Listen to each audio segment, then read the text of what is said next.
Hello, good afternoon, sir. Ay, good afternoon. Hello ulit. Good afternoon po, ma'am. Nandito po ulit kayo. Bali, nasan po si sir? Uy, wala, may sakit pa din kasi. Wala pa. Hindi pa gumagaling, ma'am. Oo, kaya ako muna ang desisyon ngayon. Sige, ma'am. May dala kayong floor plan, ma'am. Ito, yung plano. Tignan mo yung plano, ang ganda nga. Approve nyo na po. Oo, ma'am. nakita ko. Approve nyo na, ma'am. Oo. Maganda ba yung design, ma'am? Para sa inyo? Maganda, maganda. Alam nyo na, di ba? Oo. Tignan mo yung, yung plano dyan, yung may concern na kasi ako, yung sasakyan.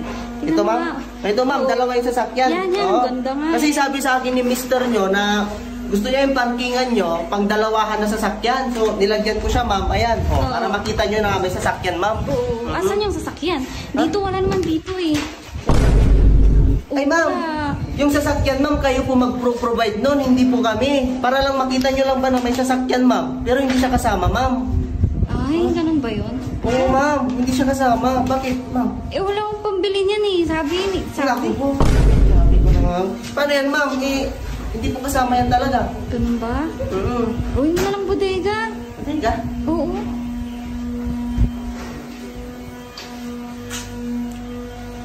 Hindi pa magagaling si sir?